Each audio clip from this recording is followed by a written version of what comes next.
Muy bien. Bueno, pues trataré de ser lo más breve, pero conciso y concreto en este tema. Es mucha la información, muchísima, que ya incluso ustedes seguramente saben mejor que yo.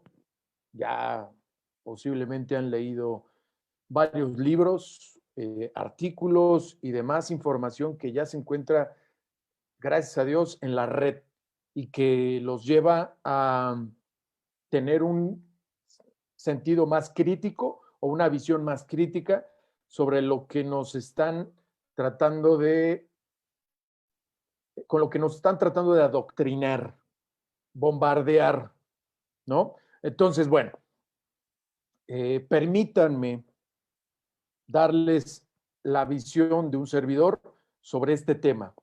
Y antes de iniciar, quisiera hacer una pequeña observación o señalamiento sobre el título. Caballo de Troya, Inquisición ideológica. ¿Por qué caballo de Troya? El caballo de Troya fue un artilugio. ¿Y qué es un artilugio? Es una artimaña para conseguir algo que se desconoce. Artimaña para conseguir algo que se desconoce. Y este artilugio era, este caballo de Troya era un artilugio enorme de madera que según la Odisea de Homero fue usado por los aqueos como una estrategia para introducirse en la ciudad fortificada de Troya, provocando con ello, como ya todos sabemos, la caída definitiva de esta ciudad. Y así es, como saben ustedes, la ideología de género, esta inquisición ideológica.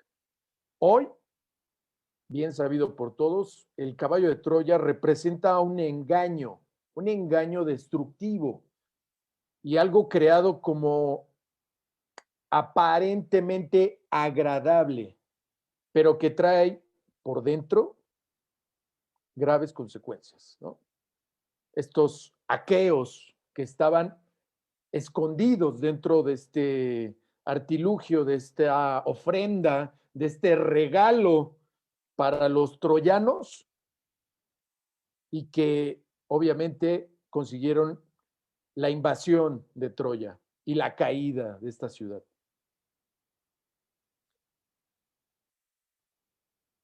¿Qué es una ideología? Vamos de lo general a lo específico, si me lo permiten, amigos y amigas. Una ideología es un conjunto de ideas que, sin duda, utilizan el proselitismo y el adoctrinamiento, que obedecen a los intereses y al egoísmo de sus postulantes. Y por último, son dogmáticas, es decir, imponen normas irrefutables e incomprobables. O sea, lo tienes que creer porque lo digo yo. Punto. Así de claro. Y algo que dijo Nicolás Gómez Dávila, para corromper al individuo, basta enseñarle a llamar derechos a sus deseos personales y abusos a los derechos ajenos.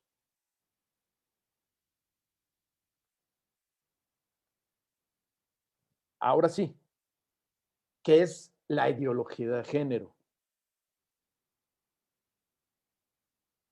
Un autor bien conocido por todos ustedes, Agustín Laje y Nicolás Márquez, estos autores que tienen el libro, este bestseller, El libro negro de la nueva izquierda, denominan la ideología de género como esas ideas contrarias a la ciencia, es decir, anticientíficas, impuestas autoritariamente por el Estado y también por los organismos internacionales que desarraigan la sexualidad humana de su naturaleza y la explican a partir de la cultura. Y de la cultura surge. Por eso se le denomina a esto una revolución cultural, a lo que estamos llamados. Lo que se está desarrollando actualmente es una revolución cultural que parte de eso, de desarraigar la sexualidad humana y entenderla o explicar la cultura. Y dicho sea de paso, el género, la dimensión social y psicológica, la dimensión social y psicológica del sexo de cada uno de nosotros, de cada ser humano. Ojo, la ideología de género tiene un fin último, y este fin de la ideología de género es meramente económico y antinatalista, debido en gran parte a la ambición desmedida y a un miedo de los postulantes de esta ideología de género, un miedo a la sobrepoblación. Y esto obviamente es lo que lleva y mueve esta ideología de género.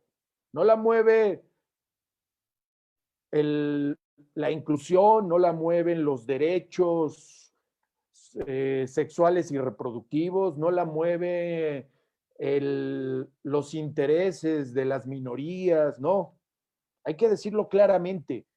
Lo que mueve esta ideología, lo que financia y promueve esta ideología es el dinero y el miedo de los que la postulan y la promueven a la sobrepoblación.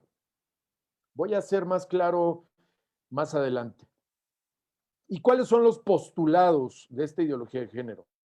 Primero, la autopercepción de uno constituye la realidad de todos. Modificar el pensamiento mediante la manipulación del lenguaje. ¿Y por qué mediante la manipulación del lenguaje, amigos?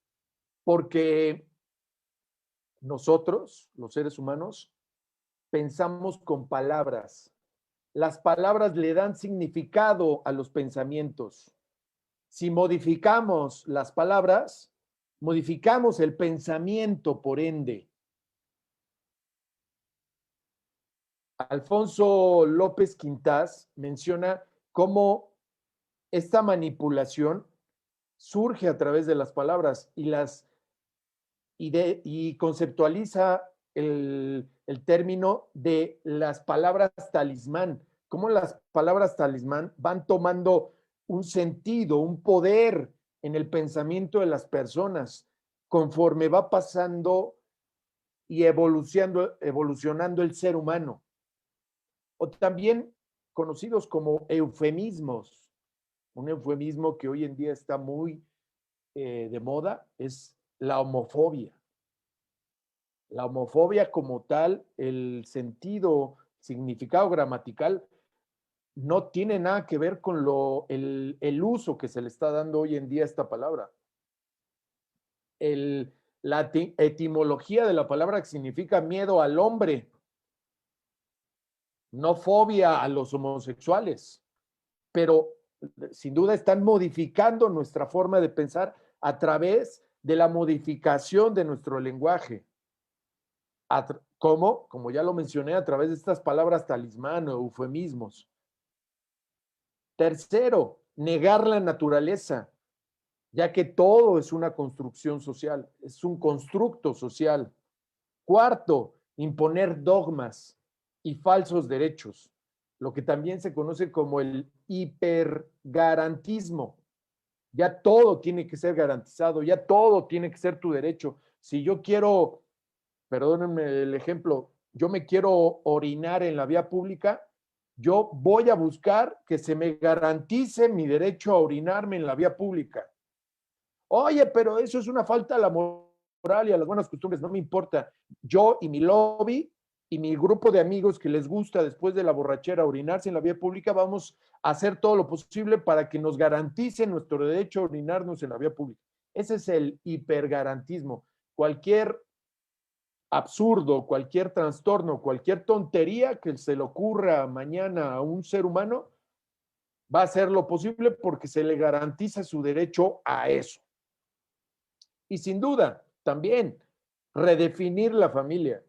O sea, ya lo vamos a ver adelante, esa célula, esa institución llamada familia, que es lo que transmite cultura, tradición, valores y principios, es lo que hay que atacar, lo que hay que redefinir, porque es el freno, es nuestro mayor enemigo, dicho por los ideólogos, por los postulantes de la ideología de género. Es el enemigo a vencer, la familia, por eso hay que redefinirla.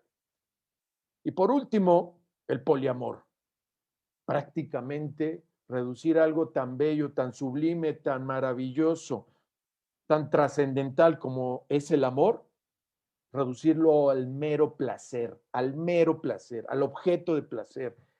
Vamos, al hedonismo, buscar el placer por el placer mismo y olvidarnos de lo que es el amor. Y con ello, con el poliamor, normalizar todo lo que antes era un trastorno psicológico a una preferencia sexual. Vamos, así como el trastorno psicológico de la homosexualidad o la preferencia al mismo sexo o la disforia de género, también conocida como disforia de género, bueno, pues hoy en día, si alguien quiere abusar de un niño, engañándolo y teniendo sexo con él, un adulto con un menor, pues ya no se le puede llamar pedofilia, se le va a llamar poliamor, ¿no? O pedosexual, ¿no? Así. O transedad. O sea, es decir, hay un adulto en el cuerpo de un niño. Por dentro lleva un niño y por eso me atraen los niños. Y se les llama transedad. O peor aún, como fue el caso en Argentina, una mujer que se matrimonió civilmente con una estación de tren, una estación de tren, que conoció como la objetofilia. Yo me siento atraída por un edificio, por un pedazo de cemento y tabique, que todo el mundo conoce como estación de tren. Yo me siento atraída y mi preferencia sexual es hasta tres y me quiero casar con esa estación de tren. Bueno, pues ya no se le conoce como un trastorno psicológico, sino como una preferencia sexual. Esa es la ideología de género. Y sin duda, amigos, la ideología de género es, como ya lo vimos, es un absurdo en sí misma, ¿no? Suponer que mi autopercepción, lo que yo percibo, constituye mi realidad, y no solamente mi realidad, la realidad de los demás, es un absurdo desde cualquier punto de vista filosófico, psicológico, sociológico, biológico, el que quieran, etcétera, etcétera, etcétera, etcétera. Pero si a esa ideología, ojo, le inyectamos dinero y poder político, el absurdo queda de lado, desaparece. Ya nadie se acuerda del absurdo ni del trastorno sexual y no va a importar porque se va a imponer con arreglo del Estado, con arreglo de los organismos internacionales, con un fin, como ya lo dije, económico y antinatalista o eugenésico o qué sé yo. ¿Quién sabe cómo están pensando esas personas que están ahí detrás de un escritorio con una oficina gigantesca en un edificio, en el penthouse de un edificio en Wall Street, ¿no? ¿Quién sabe qué están pensando? La verdad, no puedo alcanzar a comprender qué los mueve a tener más dinero de los billones que ya tienen en su haber y promover este tipo de ideologías. Vamos a ponerlo de esta manera. La ideología de género se vuelve dañina, se vuelve contraproducente, se vuelve un enemigo a vencer cuando se me impone. Si no se impusiera, no pasa nada. O sea, ahí está la ideología a los astros y a la clarividencia, al tarot, a la lectura de las cartas y el café y la mano. Hay quien cree en que su futuro está en la palma de su mano, o en el café, en la taza de café, o en las cartas esotéricas o místicas. Está bien, si lo quieres creer, pues estás en toda la libertad de hacerlo. Pero no se le impone al resto. No hay una norma, una ley que diga a partir de hoy todos los mexicanos tienen que creer en el tarot o en la lectura de cartas o de la mano, porque si no, recibirán una multa o qué sé yo. No, ahí está, una ideología anticientífica que algunos creen, una minoría, pero no se me impone. El problema es cuando se impone esa ideología anticientífica contra mi voluntad, incluso, ya lo vamos a ver adelante, con el auspicio de mis impuestos. Y aquí algunos ejemplos, pues, chistosones, ¿no? De lo que es la ideología, del absurdo de la ideología.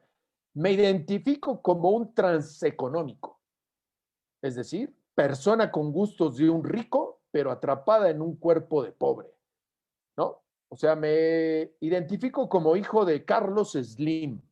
Entonces, a partir de hoy, por favor, lo que me toca de herencia del buen Don Charlie, ¿no? De Don Slim, me toca para qué, porque me identifico como su hijo. Entonces me toca parte de su herencia multimillonaria, ¿no? O sea, si a esas vamos, yo me identifico.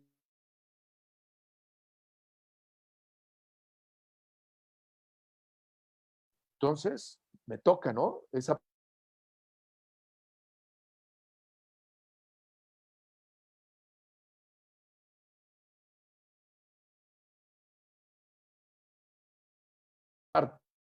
En estos tiempos ya se empieza a hablar de la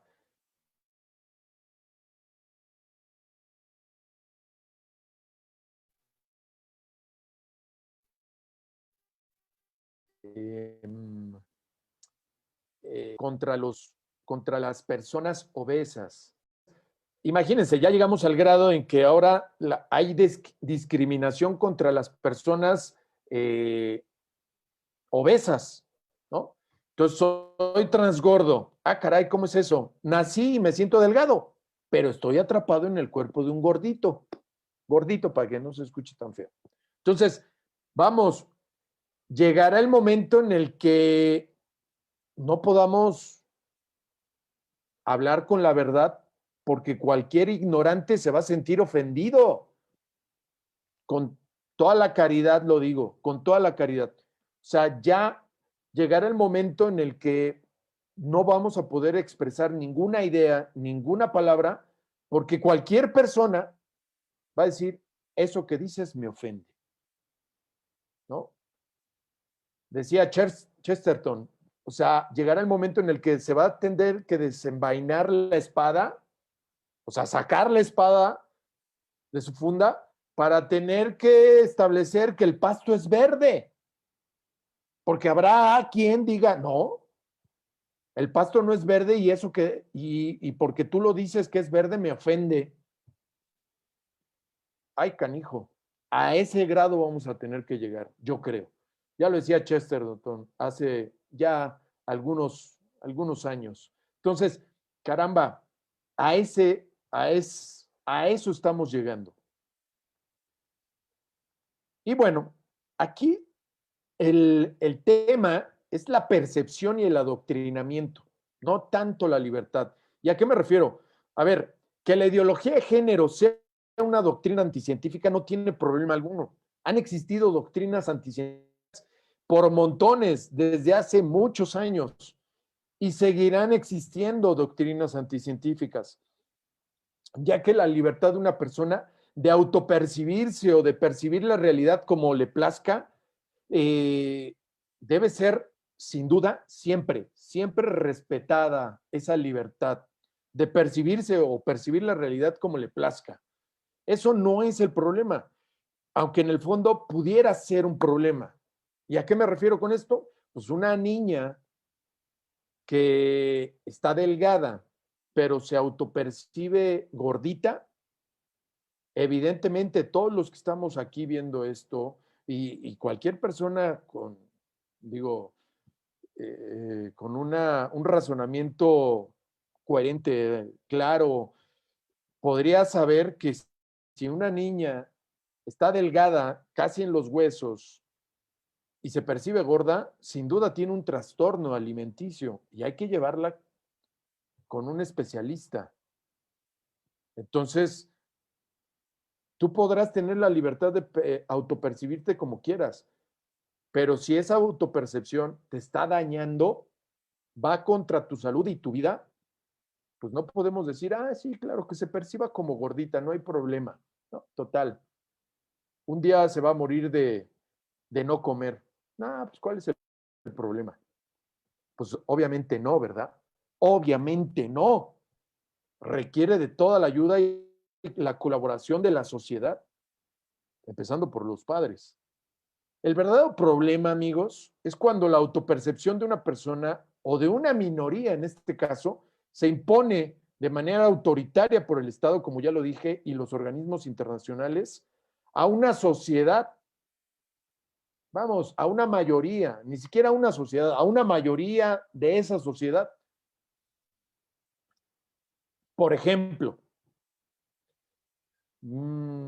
si mi amigo Miguel se autopercibe como Superman o se autopercibe como mujer o como niño de 7 años teniendo 43 o como perro o como ventilador, pues tiene el derecho de hacerlo, ¿no? Incluso si desea, como en su autopercepción, sentirse Superman y aventarse desde un edificio, vamos, es su decisión, es su decisión.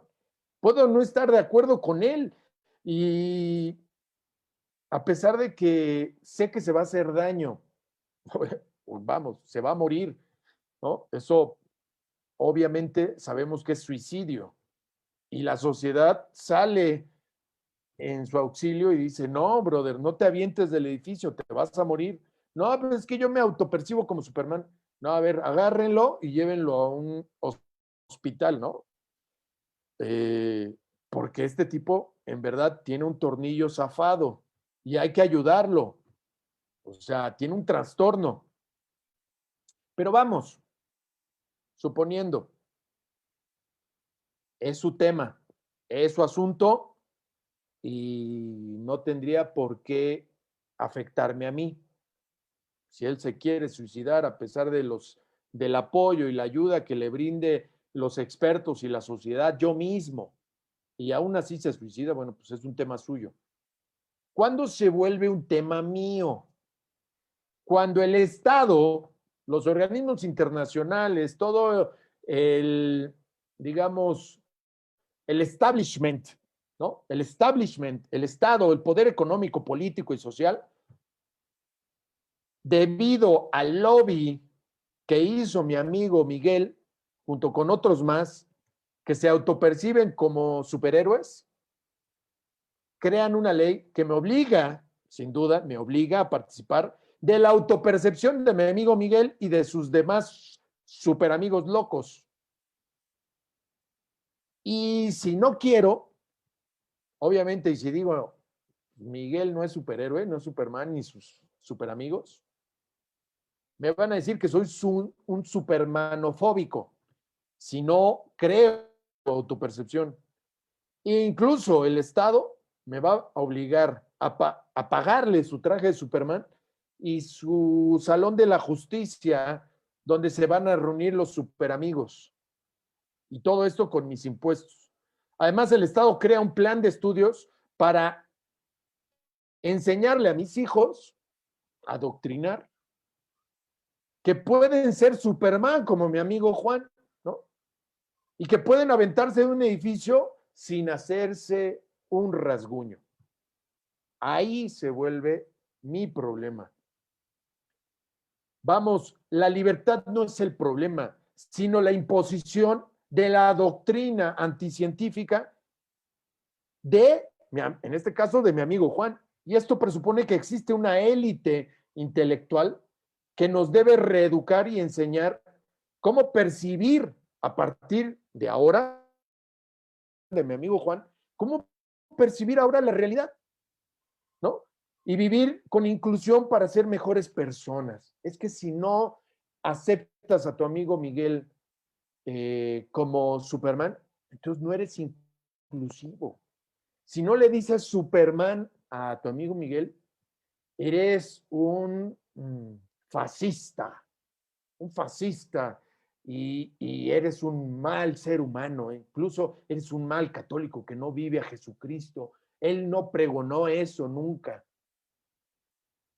Bueno, pues así de ridículo suena el sustituir la O por la E, ¿no? Y esto obviamente lo ha comprado la juventud, la generación Z, estos chavitos que tienen no más de 18 años, y según la han comprado, esa idea, para ser incluyentes, ¿no? Para cambiar el mundo. Y no hay algo más cierto que el hecho de que ahora, más que nunca, manipular a los jóvenes como ovejitas ha sido más fácil. Como nunca, como nunca. Se les está, en verdad, adoctrinando y utilizando. Diría Lenin,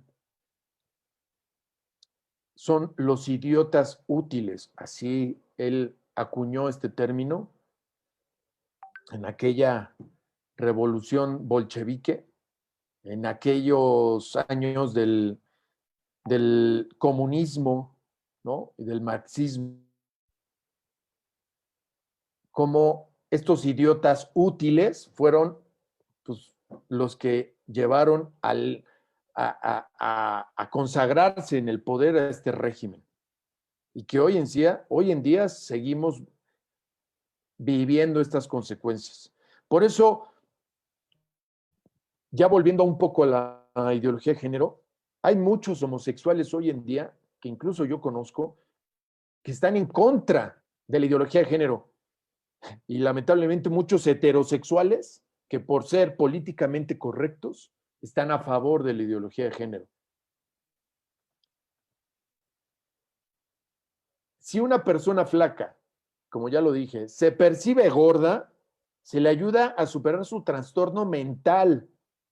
Si una persona percibe tener varias personalidades, se le ayuda a superar su trastorno mental.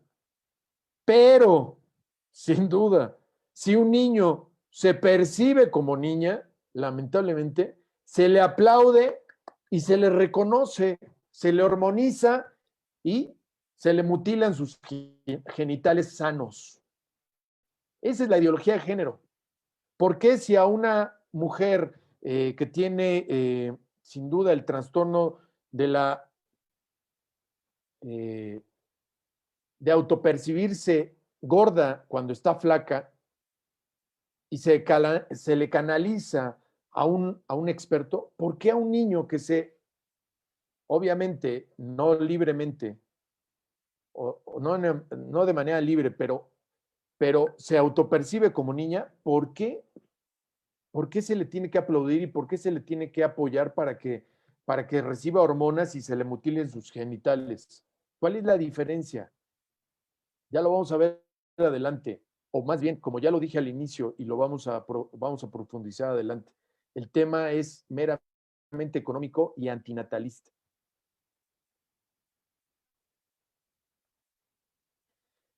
¿Cómo le hacen estos ideólogos, estos promotores de la ideología de género para llevar a cabo toda esta ingeniería social, ¿no? ¿Cómo le hacen? El método se llama la ventana de Overton. Puede ser más eficaz que la carga de un arma nuclear para destruir comunidades humanas enteras. Esto lo decía el doctor Joseph Overton, el autor de esta teoría. Cómo legalizar cualquier cosa, y por cualquier cosa me refiero a cualquier trastorno mental. Esa es la ventana de Overton. Ahí en la aborto, pedofilia, ideología de género, feminismo, matrigay, adopción, homoparental, homosexualidad, lesbianismo, transexualidad, etc. Quédense con esta pregunta. ¿Cómo se veía la homosexualidad hace 30 años? ¿Qué concepción teníamos? ¿Cómo veíamos a un joven que tenía preferencia al mismo sexo o disforia de género? ¿Cómo se veía? ¿Cómo se veía en los medios? ¿Cómo lo planteaban el tema? ¿Cómo se ve hoy? ¿Cómo de ser algo oculto, eh, incluso de ser un tema tabú, hoy es prácticamente obligatorio ser homosexual? Está de moda ser homosexual. ¿Y en qué momento nos hicieron un lavado de cerebro para decirnos, ya, a partir de este segundo, a partir de ahorita, tú ya puedes concebir la homosexualidad como una obligación? Ah, ok, ¿no? Listo. Ya recibí mi lavado de cerebro y así los 7,000 millones de habitantes de este planeta. No, no fue un lavado de cerebro. Aquí es donde empieza a operar la ventana de Overton. Vamos, esta tecnología de destrucción masiva viene de una manera casi perfecta a incrustarse, a operar en la actual sociedad de la tolerancia per se.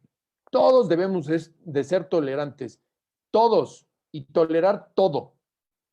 Incluso si eres intolerante o si pretendes tolerar la intolerancia, no, debes de tolerarla. O sea, un juego de palabras ahí medio extrañas, pero en esta sociedad en la cual no tiene ideales fijos y como resultado tampoco una clara división entre el bien y el mal, pues prácticamente entra como cuchillo en mantequilla la ideología de género.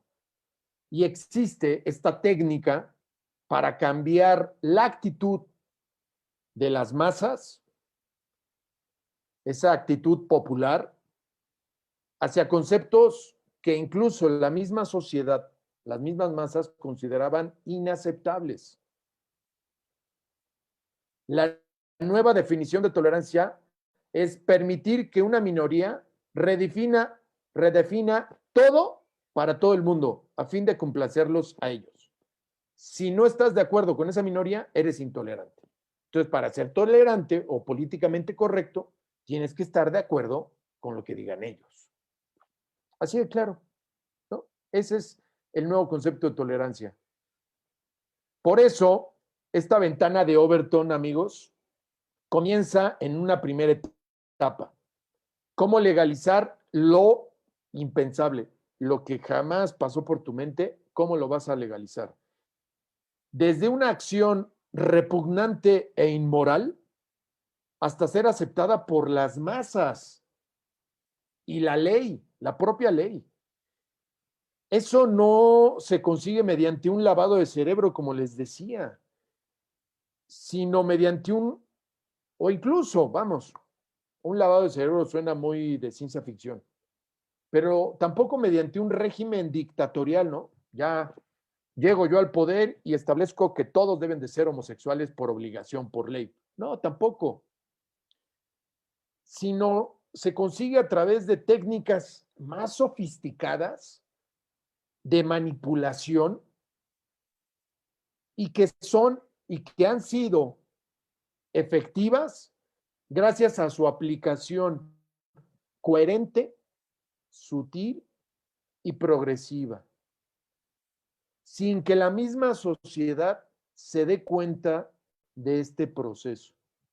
O sea, ni siquiera te pasa por aquí de que estás siendo adoctrinado. Y como ejemplo, o para ser más claro, Oliver Clerc, un escritor y filósofo francés, escribió con un lenguaje sencillo cómo se lleva a cabo este proceso a través de una fábula titulada La rana que no sabía que estaba hervida y por ende muerta, con la cual muestra Oliver el éxito de La ventana de Overton.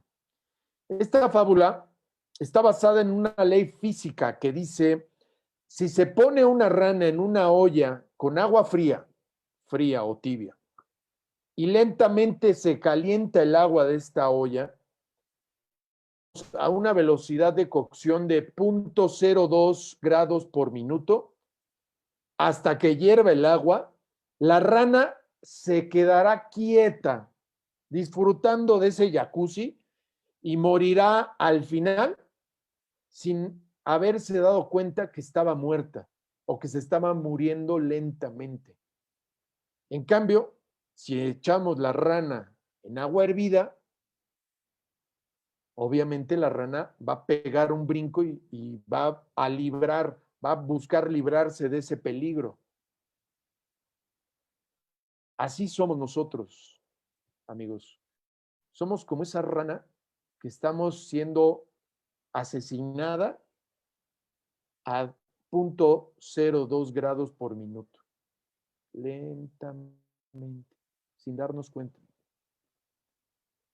disfrutando de nuestro jacuzzi. Qué rico. Y nos están matando, aniquilando, literal.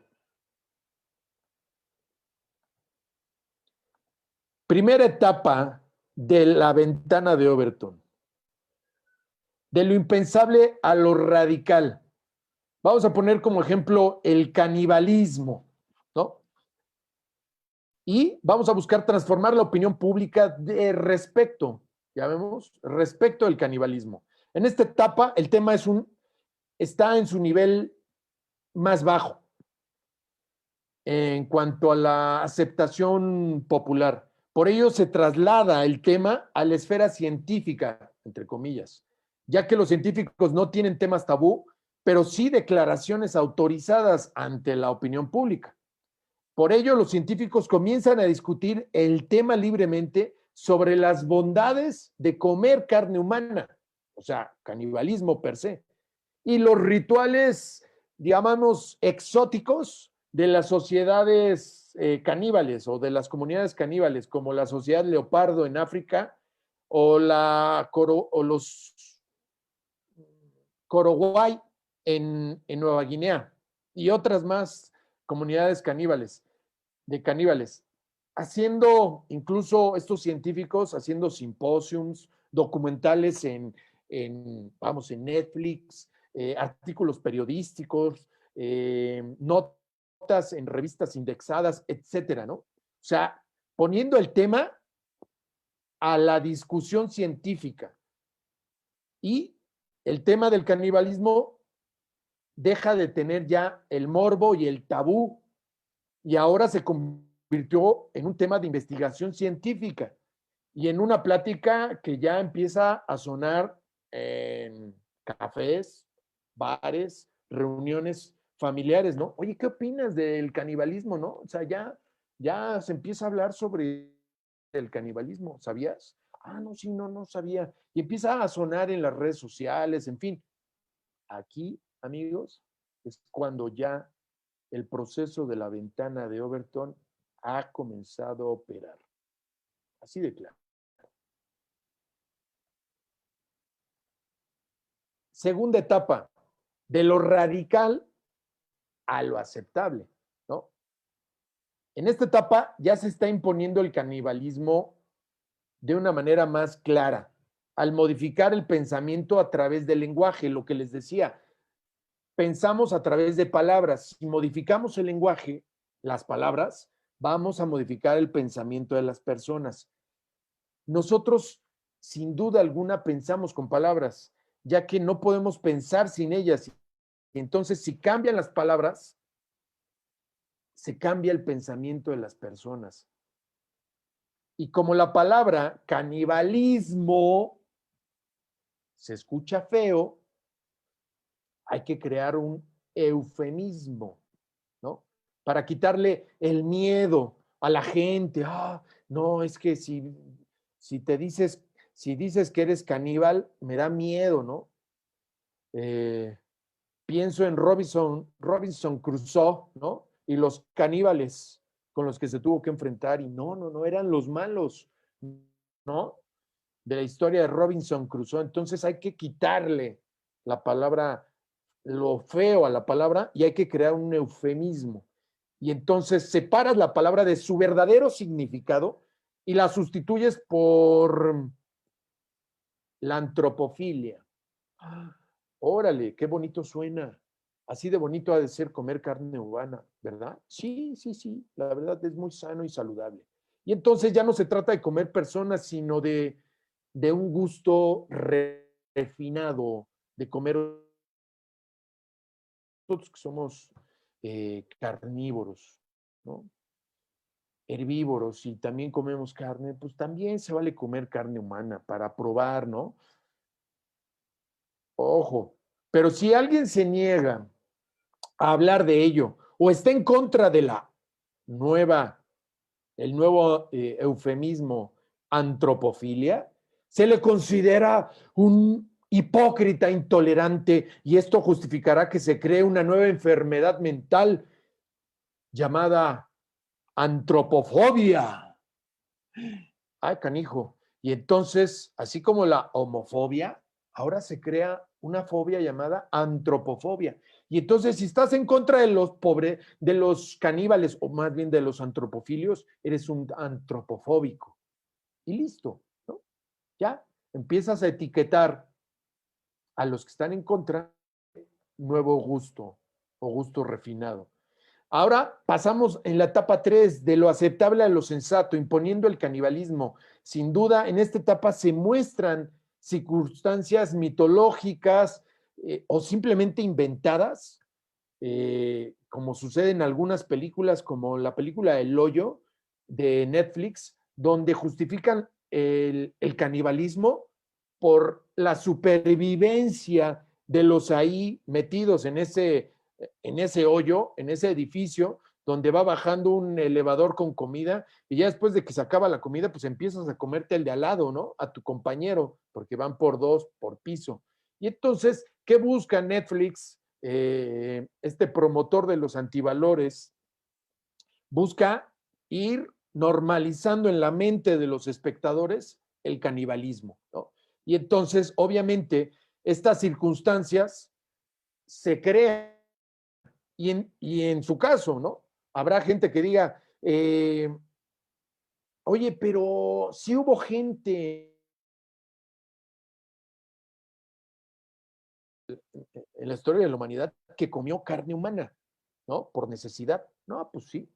Y obviamente era la única salida para sobrevivir. Y entonces, obviamente, van a sacar esas ocasiones históricas en las que el canibalismo fue necesario, ¿no? Como en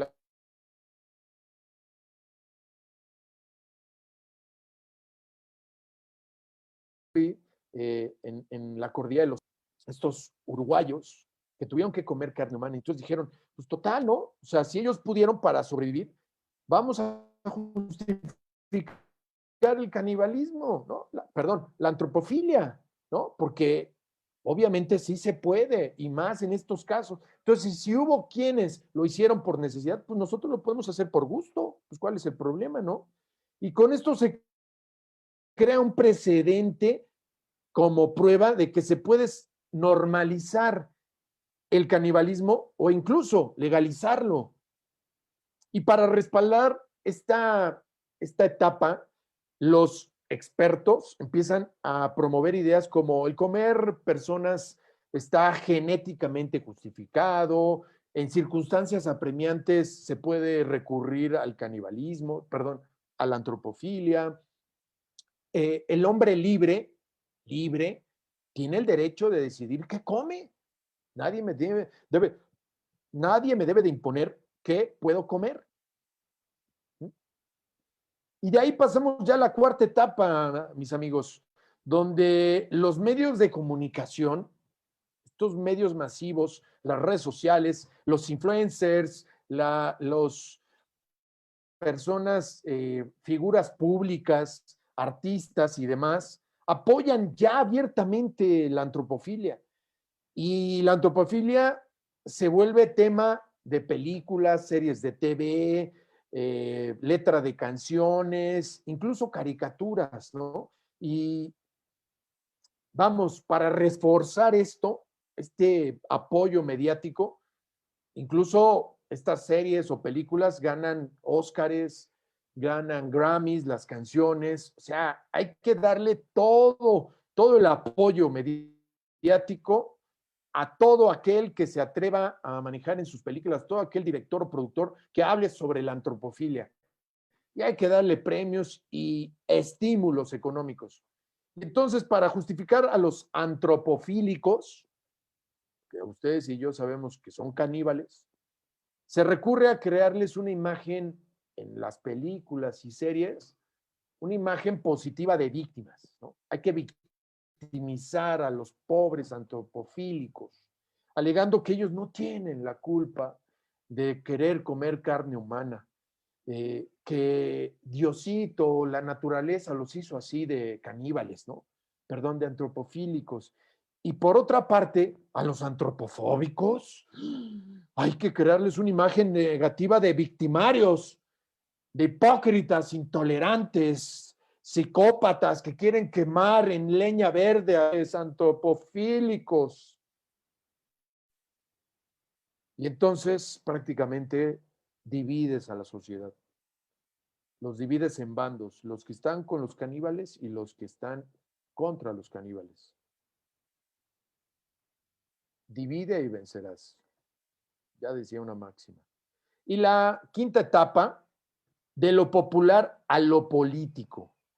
Ya en esta etapa los grupos a favor de la antropofilia ya se consolidan en el poder, en el gobierno, ya sea en la presidencia, en la Suprema, etcétera, ¿no? Y ya estando ahí, levantan encuestas, crean leyes, todo esto, pues creando una imagen de mayorías donde hacen ver, ya lo vamos a ver más adelante, hacen ver a esta minoría de caníbales, los hacen ver como mayoría, ¿no? Y tratan de crear una ley para esa minoría.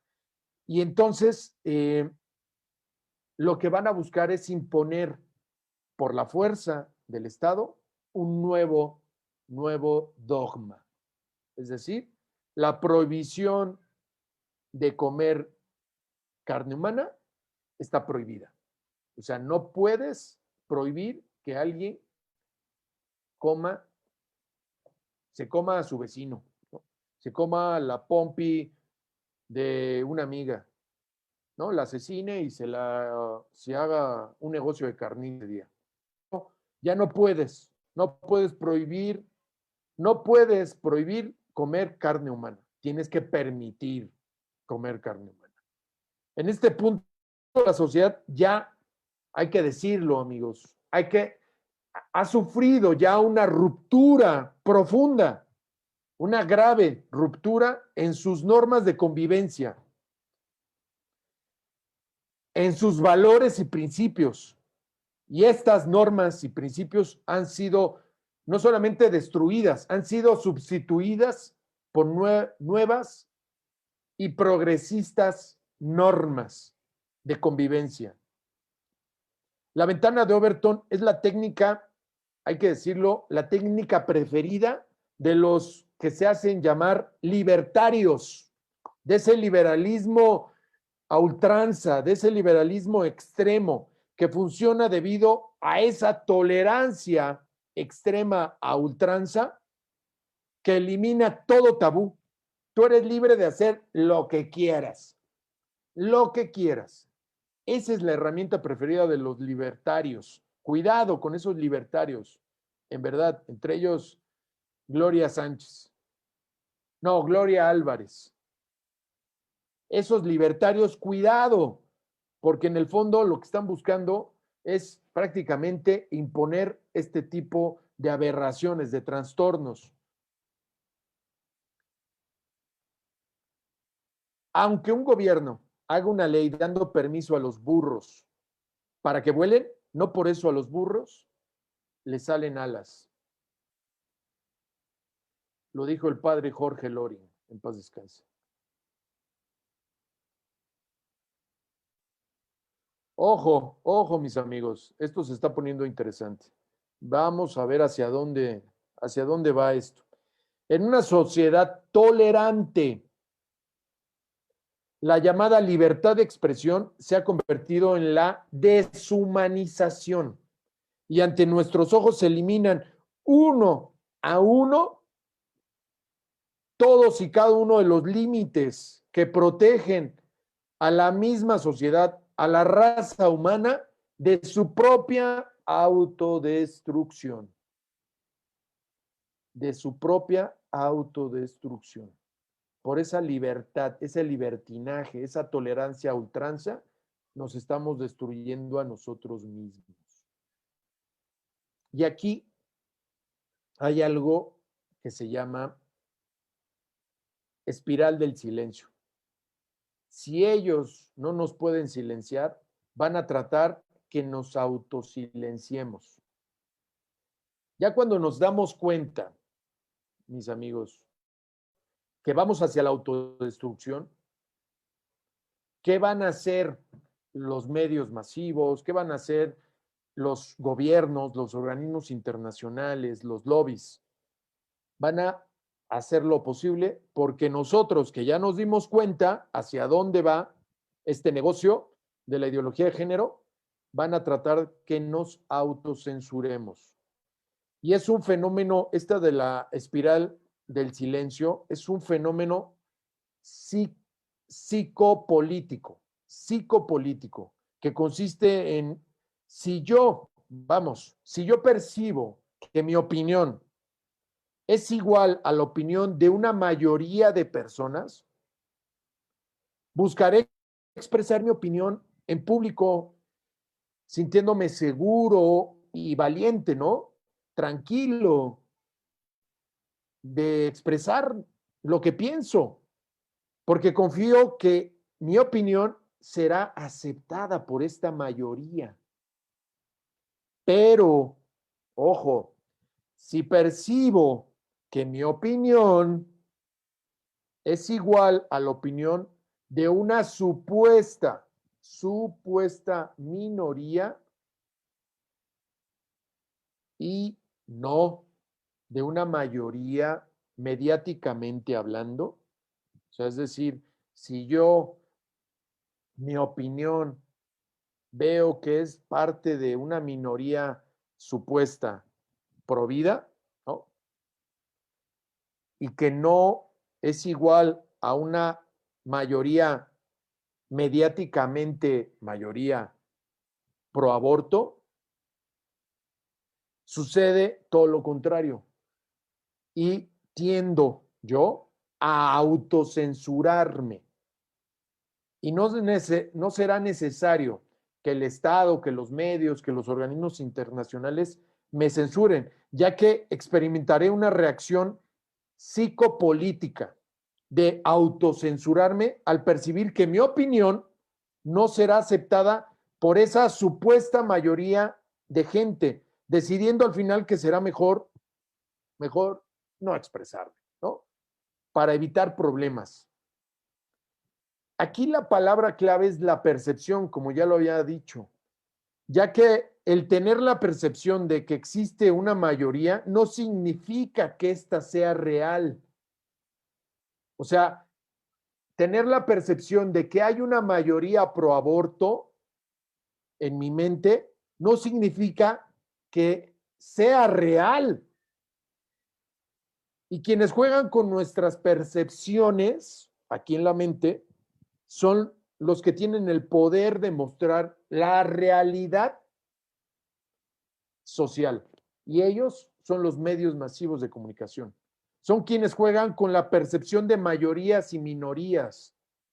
los medios masivos de comunicación, al no mostrar lo que hacen las mayorías pro vida, mayorías tajantes, flagrantes, concretas, reales, las invisibilizan. O sea, no te visibilizo en los medios, en mi canal, en la televisión, en la radio.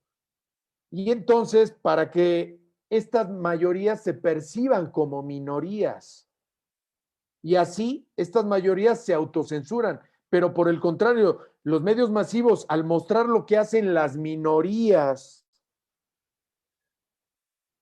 por ejemplo, el lobby LGBT o las feministas, las empoderan para que se perciban como mayorías, siendo minorías.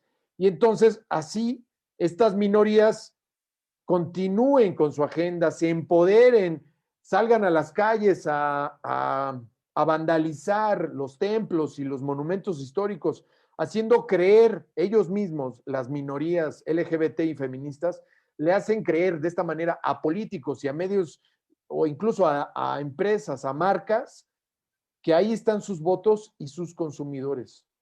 Cuando los que somos mayoría somos los pro vida, pero como los medios nos hacen creer que somos minoría, nosotros, los pro vida, nos autocensuramos. Y las minorías las empoderan para que crean que son mayoría, los LGBT y las feministas, y en vez de autocensurarse, salen a manifestarse. Así de claro. Esa es la espiral del silencio. Eso es lo que están haciendo los medios masivos con minorías y mayorías. Así de claro, mis amigos. Y también es un tema que tiene que ver incluso con la normalización de la pedofilia. Aquí, como bien la imagen lo muestra, esta frase, el final lógico del activismo LGBT es la normalización de la pedofilia. Al convertir realidades biológicas como el sexo y la edad en identidades subjetivas y alegando que la orientación sexual no se puede cambiar. O sea, un adulto que se cree niño porque dice que tiene un niño dentro de él. Eso es lo que están generando con esta ventana de Overton, normalizar lo que antes era impensable. Y si me permiten, les voy a mostrar un video de cómo se está normalizando la pedofilia, para que se den cuenta que esto es paulatino, ¿no? Sistemático.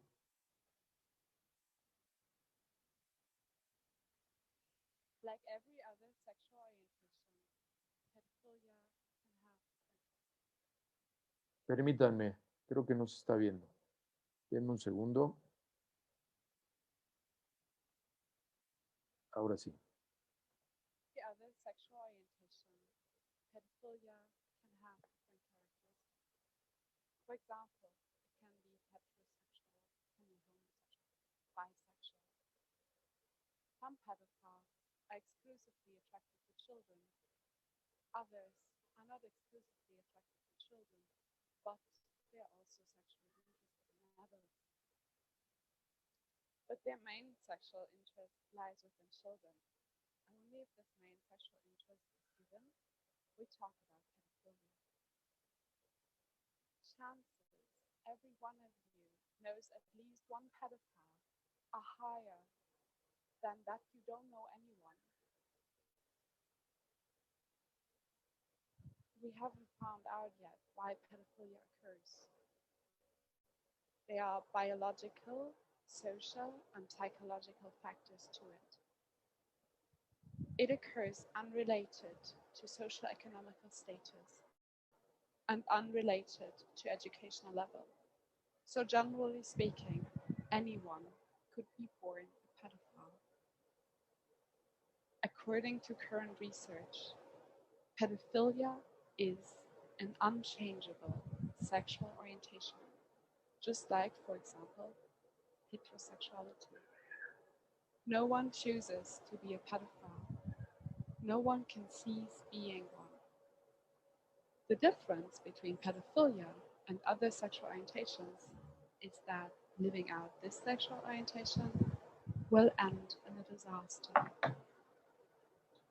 At the moment, we live in a world that already excludes pedophiles because of their preference alone. But just like pedophiles, we are not responsible for our feelings. We do not choose them, but we are responsible for our actions. And we must make a decision.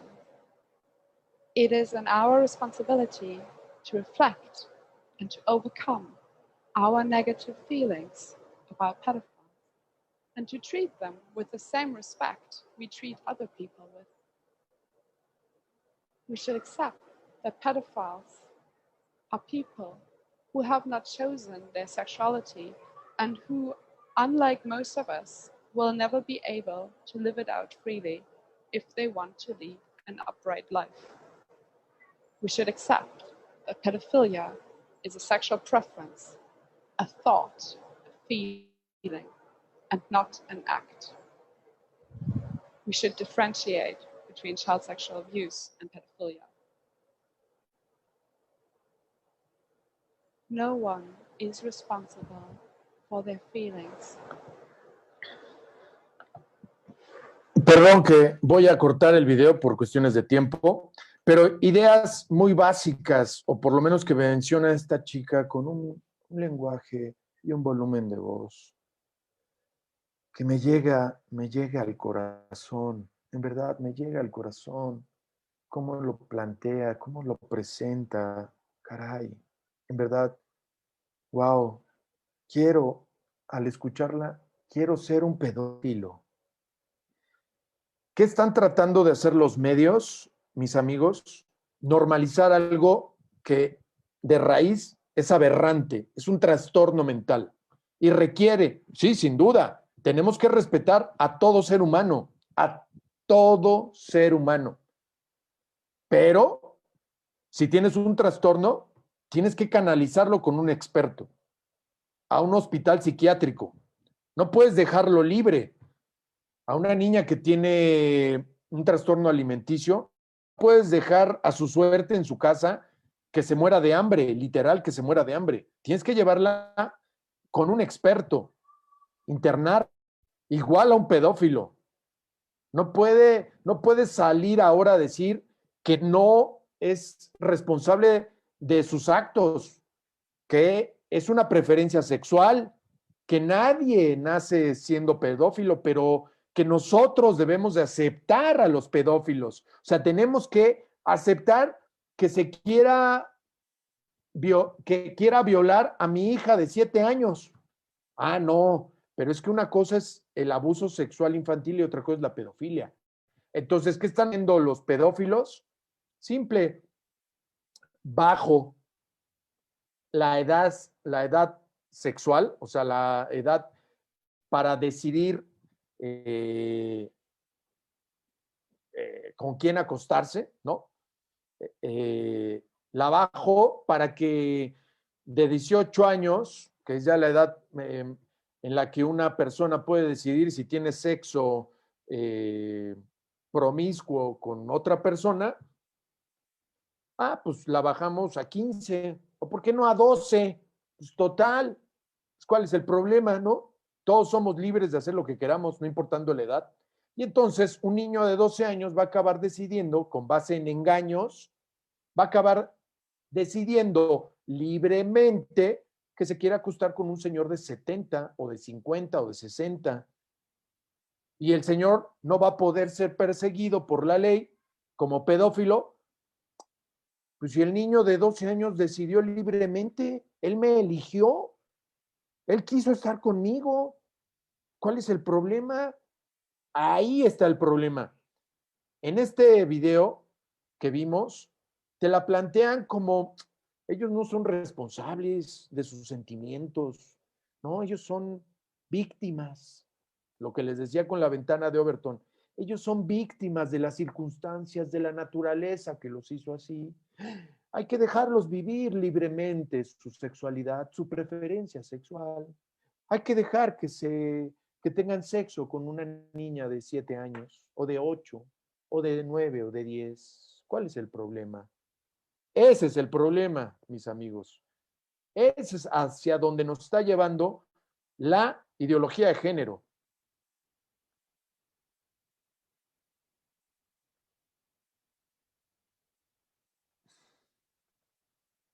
Y ya llegando a datos más concretos, aterrizando esta charla ya en datos y cifras, lo que les decía al inicio, la ideología de género tiene un fin económico y antinatalista.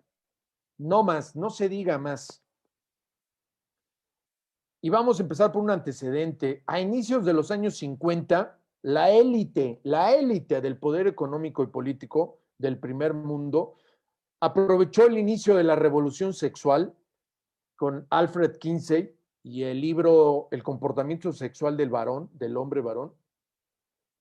Hago el énfasis porque para que no se crea que estoy hablando del ser humano, sino del varón. Da por iniciada esta revolución sexual que iba orientada hacia satisfacer al varón. De ahí, prácticamente 2, 3 años después del lanzamiento del libro de Alfred Kinsey, surge la revista Playboy, ¿no? Por Hugh Hefner. Entonces, ¿qué quiero decir con esto? Que la revolución sexual era prácticamente satisfacer al hombre, al varón, y utilizar a la mujer como eso, como un objeto sexual de placer, desechable, ¿no? Y aprovecharon este inicio y el surgimiento de la ideología de género porque estos dos movimientos eran útiles para los intereses capitalistas, aunque se pinten como comunistas o socialistas, eran intereses capitalistas vinculados a la agenda del movimiento eugenésico y a las políticas demográficas de natalidad. ¿Qué es la eugenesia, mis amigos? Es la filosofía social o conocida como pseudociencia que busca la mejora de la especie humana mediante la intervención manipulada y los métodos selectivos de seres humanos. En otras palabras, discriminación racial. Aquí es donde entra Margaret Sanger, ¿no? Funda en 1952 la International Planned Parenthood Federation con el auspicio de David Rockefeller III, quien después funda también el Consejo de Población o el Population Council. Y antes de continuar, quiero transmitirles otro video. Bueno, cabe mencionar que esta imagen de Margaret Sanger y Adolf Hitler no es coincidencia. Margaret Sanger sentía una admiración profunda por las técnicas de depuración racial que llevó a cabo Adolf Hitler, ¿no? Esa búsqueda de la raza aria. ¿Quién creen que la quiso o la replicó en Estados Unidos? Pues la misma Margaret Sanger.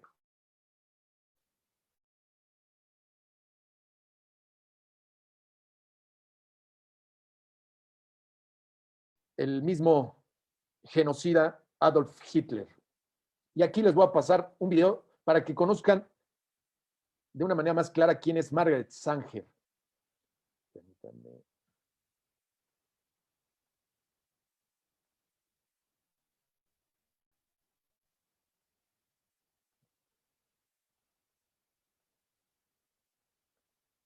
Hablar de aborto a nivel mundial es hablar de la International Planned Parenthood Federation, la IPPF, y hablar de la IPPF es hablar de Margaret Sanger, su fundadora, en Estados Unidos. El comienzo de su gran actividad pública tuvo lugar en el siglo XX. Era promotora del control de natalidad. Sanger es una de las máximas exponentes del movimiento antinatalista en Estados Unidos y en el mundo. Antinatalismo que busca impedir el surgimiento de personas a través de la anticoncepción y que, cuando la comas, mediante abortos. Do you believe in sin?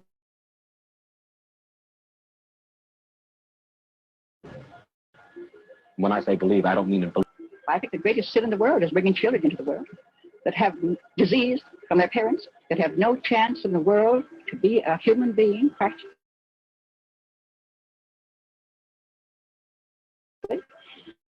Delinquents, prisoners, all sorts of things just can commit. Sanger defendía el control de la inmigración y así como el control de la reproducción de personas que no fueran perfectas físicamente.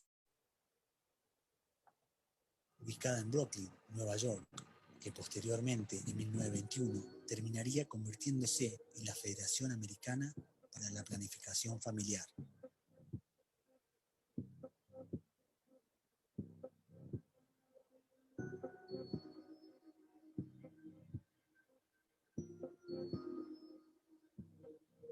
La Federación Americana para la Planificación Familiar no es otra cosa que Planned Parenthood, la clínica de abortos más grande del mundo, que lleva más de un siglo enriqueciéndose con la eliminación de no nacidos por medio del aborto. This is Margaret Slee, president of America's Planned Parenthood Federation, maintains that European women should stop having babies for the next 10 years. Don't you think such a theory, such a radical theory? It seems to me that it is more practical and humane. But from my view, I believe that there should be no more babies. Cualquier interesado en conocer el trasfondo filosófico de las perversas ideas de Margaret Sanger puede leer sus escritos desde los archivos históricos publicados ampliamente en diferentes instituciones académicas y de investigación. Sus propias páginas atestiguan una gran y fría inteligencia demoníaca. Ya consolidado el negocio del control natal en Estados Unidos, Planned Parenthood logró expandirse en al menos 170 países del mundo bajo el nombre de Federación Internacional de Planificación Familiar, mejor conocida como la IPPF por sus siglas en inglés, con el objetivo de abrir clínicas de control de natalidad en todo el globo, especialmente en países en vías de desarrollo. Hoy se erige como una poderosa multinacional.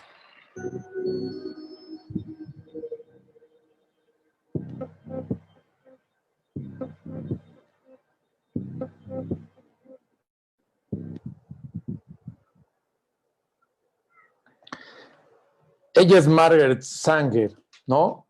Una promotora no solamente del movimiento antinatalista, eugenésico y también del feminismo.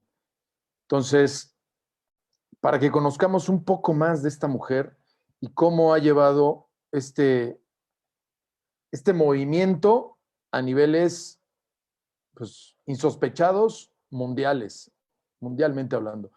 Rockefeller III y Sanger concebían el aborto como una forma para mejorar la genética y la selección humana, como ya lo vimos, bajo la premisa de más hijos para los aptos, menos hijos para los ineptos. Y adivinen que, como ya lo vimos en el video, los ineptos son los negros, los latinos, los niños con discapacidad, en fin, ellos son los ineptos. Por ello, las clínicas de Planned Parenthood se ubican estratégicamente en barrios negros y latinos actualmente en Estados Unidos. O sea, quieren acabar con los negros, también conocidos como afroamericanos, y nuestros paisanos latinos allá en Estados Unidos. Además, si donas dinero actualmente en Planned Parenthood, puedes solicitar que tu dinero vaya aplicado a abortos de personas de cierta raza. O sea, es decir, yo, por decir un ejemplo, yo dono hoy dinero a la Planned Parenthood Federation y yo les digo, ok, mis $10,000 quiero que vayan para abortos de personas de raza negra o personas no sé, orientales, chinos. Va para ellos, ¿no? Vamos a promover abortos donde se asesinen niños chinos o negros. Así de claro, ¿eh? En fin, esto es a grandes rasgos lo que es el movimiento antinatalista y eugenésico. Sin duda, hay que decirlo, mis amigos, esto también lleva un desequilibrio poblacional, ¿no? Y por ende, buscan los países del primer mundo, como Estados Unidos, mantener la supremacía económica, ojo, ¿no? Sobre las naciones que consideran pobres o en desarrollo de América Latina. Por ello, se introducen falacias como los derechos sexuales reproductivos en América Latina. Y las mujeres o las personas en América Latina se tragan esa falacia y dicen, sí, es que, ¿no? Los organismos internacionales velan por nuestros derechos sexuales y reproductivos, ocultando así el imperialismo demográfico y mantener con ello la esclavitud económica y la pureza racial. Esto es la eugenesia, el movimiento eugenésico mundial. Esto es lo que buscan, ¿no? Prácticamente está comprobado con el informe Kissinger de 1974, donde el mismo Henry Kissinger, ustedes googleenlo, lean este informe, por favor. En este informe se advierte la preocupación de Estados Unidos en los años 70, ¿no? Del rápido crecimiento de la población en las naciones productoras y competidoras, así lo denominan. Esas naciones competidoras somos nosotros, los países subdesarrollados de América Latina. Y esto lo veían en los años 70 como una amenaza para quitarles peso político y económico en la actividad económica mundial, ¿no? Y por ello disminuyendo ese protagonismo de los Estados Unidos como una nación poderosa. Entonces, ¿qué hicieron? Introduce derechos sexuales y reproductivos en México y en América Latina. Vamos, qué mejor ejemplo. Voltemos hacia China. Son casi 2,000 chinos y aún así son un país subdesarrollado. ¿No? A pesar de que China hace unos años permitía un hijo por pareja, ya los mismos chinos se dieron cuenta, ya lo vamos a ver adelante, que si no promueven el relevo generacional, se van a extinguir. Por eso hoy China permite ya hasta 2 hijos por pareja, porque saben que en el desarrollo poblacional subyace el desarrollo económico de un país. Y eso es lo que nos vendieron, más bien, eso es lo que no nos dijeron. Y como fieles corderitos nos fuimos hacia el matadero, hacia la autodestrucción, y no lo vimos. Nos vendieron que esa familia pequeña vive mejor, era una verdadera mentira. Lo que querían era que no creciéramos poblacionalmente hablando y pudiéramos sobrepasar económicamente al propio Estados Unidos. Eso es el movimiento eugenésico. A mayor población, mayor riesgo para ellos. Por eso se están acabando a los niños en países subdesarrollados. Por eso están promoviendo el aborto en países subdesarrollados y en barrios pobres, latinos y negros en Estados Unidos. Esa es la verdad. México está envejeciendo. El que no lo quiera ver, ahí están las cifras. Nos estamos haciendo viejos. Y aquí, amigos, están los organismos detrás de esta cultura o agenda de la muerte, esta agenda del descarte, este antinatalismo y movimiento eugenésico mundial. Population Council, de David Rockefeller III, la Ford Foundation, ¿sí? La que produce los autos Ford, la Planned Parenthood, la Rockefeller Foundation, la Open Society Foundation de George Soros y obviamente la madre de todas, la ONU. Esos son los que están detrás de esta agenda antinatalista, esta agenda de muerte. Y por otro lado, también dicen que chango viejo no aprende maroma nueva. El adoctrinamiento infantil, el proselitismo en favor de las leyes de identidad de género es especialmente grave cuando afecta la educación y la formación de nuestros niños y jóvenes, porque acaba con el derecho de los padres a educar a sus hijos según sus convicciones y creencias, liquidan la libertad de enseñanza de los padres, desorientan a los niños al imponerles la diversidad sexual, que no es prácticamente un adoctrinamiento a que se vuelvan homosexuales, se vuelvan transexuales y por ende no se reproduzcan.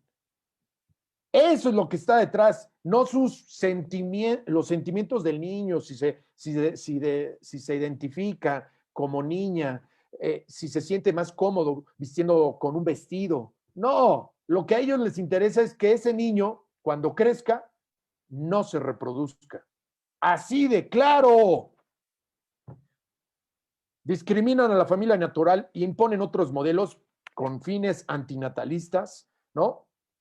Y privilegian con dinero público el adoctrinamiento sexual a niños, principalmente llevado a cabo por la comunidad LGBT en las escuelas, ¿no? Y obviamente estas leyes, las leyes de adoctrinamiento infantil,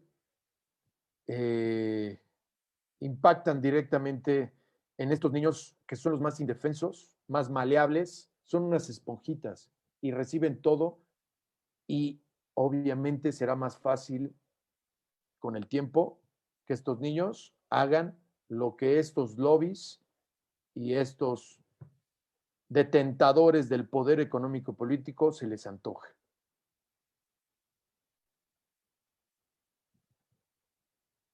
Ingeniería social anticristiana. Ingeniería social anticristiana, mis amigos. Y voy a empezar por el conflicto multicultural. Las personas somos diferentes culturalmente, eso es obvio, pero cuando personas de diferentes culturas viven simultáneamente, ya sea por inmigración, por globalización o por otros fenómenos sociales, en un mismo lugar, generan, por ende, conflictos, y estos conflictos generan caos. Y lo vemos en Europa. Hay caos entre musulmanes y cristianos, entre negros y blancos. O sea, ya empieza el caos en Europa. Y vean, esta imagen es, ¿qué más? Dicen que una imagen dice más que 1000 palabras. Por un lado, la portada de la revista Time, que dice la vida sin hijos, los europeos que deciden no tener hijos, este fenómeno que se conoció hace algunos años como los DINKs, los Double Income No Kids, doble ingreso, 0 niños, parejas heterosexuales que decidían libremente no tener hijos y disfrutar su doble ingreso, trabajan los dos y los dos disfrutan de sus ingresos, tienen un perro, un perrijo y se van a viajar por el mundo. Y por otro lado, la portada de la National Geographic, que habla de los nuevos europeos, los nuevos colonizadores de Europa, ya están prácticamente sobrepoblando, deculturando Europa. Ya hay más mezquitas musulmanas que iglesias cristianas o católicas. Están arrasando, destruyendo prácticamente la cultura europea. No estoy diciendo que lo hagan con alevosía y ventaja de mala fe, no, simplemente pues por conflictos en sus países tienen que emigrar, pero son los nuevos europeos. Y esto está generando que se pierda el relevo generacional, lo que les decía anteriormente. Vamos, dicho de esta manera, el bienestar de las sociedades depende en gran medida de su capacidad para mantener una tasa de fecundidad que les permita garantizar el reemplazo generacional y el crecimiento económico. Esto lo dijo Gösta Spink Andersen. Crecimiento económico y reemplazo generacional. España hoy en día, mis amigos, necesita actualmente más de 300,000 nacimientos para garantizar el relevo generacional. Como sociedad, van en picada hacia la autodestrucción. Ya no va a haber españoles. En España se han registrado en los últimos años más defunciones que nacimientos y hoy en día tiene más mascotas España que niños menores de 10 años. Más mascotas o perrijos que niños menores de 10 años. Para que se den una idea de cómo está la situación en España. Y por otro lado, la construcción de la civilización occidental o ingeniería social anticristiana. Ante una revolución cultural, como lo mencioné al inicio, como la que lleva a cabo esta ideología de género, el enemigo a vencer o el freno es la tradición cultural occidental. La tradición cultural occidental, lo vuelvo a decir. Las instituciones, por ende, representativas, custodias y dadoras de esta tradición cultural occidental son la familia y la iglesia. La iglesia y la familia simbolizan la tradición cultural, ya que a pesar de que, vamos, en las marchas feministas tengan como principal objetivo el vandalizar iglesias cristianas, y no así mezquitas musulmanas o sinagogas judías, nada más vandalizan. Las feministas, chequen a dónde va su odio, su trastorno, su carencia de amor hacia iglesias cristianas, no a mezquitas musulmanas ni sinagogas judías. Podrían quemarla, incluso derribarla y que no quede piedra sobre piedra. Vamos, podrían quemar al cura que está dentro o convertirla en biblioteca, en pista de patinaje o en bar, como sucede hoy en día en Europa. En algunos países ya las iglesias cristianas son prácticamente, ya nadie va y se convierten en antros, en bibliotecas. El símbolo, sin duda alguna, de esa iglesia permanece sin importar lo que se le haga a la construcción, lo que se haga por desaparecerla, por destruirla. El símbolo permanece. Entonces, esto es una señal de esperanza que les quiero dar. O sea, por más que vandalicen templos cristianos, no importa, el símbolo permanece. Ojo, lo anterior que les dije no es desde un aspecto religioso meramente, sino desde un aspecto sociológico y antropológico, ya que independientemente si tú crees en Dios o no, vamos, si eres ateo, vives bajo los principios cristianos de la cultura occidental, al igual que un ateo que vive bajo los principios islámicos de la cultura oriental, y son precisamente esos principios cristianos los que le estorban a los promotores de la ideología de género y obviamente hacen todo por derrumbar esos principios cristianos. Por cierto, te invito a ti, amiga feminista, si te atreves, a realizar tu protesta frente a mezquitas musulmanas. Espero tu protesta sea pacífica por tu bien. O mejor aún, frente a burdeles, prostíbulos o empresas que promueven la cosificación de la mujer, es decir, reducirla a un objeto de placer desechable, y también promueven la erotización de la violencia hecha pornografía, ya que son la verdadera y profunda raíz de la violencia contra la mujer, y no los templos cristianos. No, no, amiga feminista. Te están utilizando, como diría Lenin, como un idiota útil para sus fines, para simplemente destruir la cultura occidental cristiana. Así de claro. No me creas, investígalo, compruébalo por ti mismo. Lo que les decía al inicio, dice una máxima, una frase: con dinero baila el perro y con sexo el mundo entero. Bueno, pues algo llamado pink market, ¿no? En promedio, un homosexual gasta un 15% más de su salario, de sus ingresos, que un heterosexual. Una pareja homosexual gasta un 20% más que una familia tradicional heterosexual o tradicional normal en un viaje, ¿no? De placer.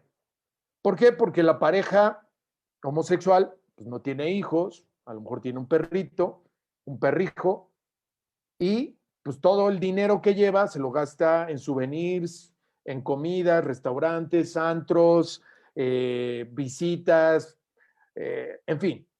Y una pareja tradicional, una familia tradicional, papá, mamá y 3 hijos o 2 hijos, pues obviamente se limita y por ende la derrama económica de la pareja homosexual al destino turístico, al país, le conviene más al gobierno que lo visiten parejas homosexuales que familias heterosexuales. Hay que decirlo así, tal cual, ¿no? El pink market, o comercio rosa, tiene un valor en el mundo de más de 70,000, ojo, 70,000 millones de dólares cada año. Y va en aumento, mis amigos. Y en México vale más de 4,000 millones de dólares. Pues, ¿cómo no va a convenir que una marca diga abiertamente que es gay friendly? Pues claro que sí. Si lo que le interesa a la marca es el dinero, va a pintar de arcoíris, y ahorita lo vamos a ver, su logo, sin duda alguna. Y por otro lado, la Planet Parenthood, ¿no? Tiene ingresos por más de 1,000 millones de dólares por la práctica de abortos y la venta de órganos de bebés abortados. Lo absurdo, mis amigos, el bebé en el vientre materno no es humano. No, no, no. Para poderlo abortar, pues hay que decir que es un cúmulo de células. Pero una vez abortado, sí es humano. ¡Úrale! Ya nomás salió del seno, ahora sí es humano. Antes no era humano, ahora sí es humano. ¿Sí? Y lo voy a vender por piezas, literal, por órganos.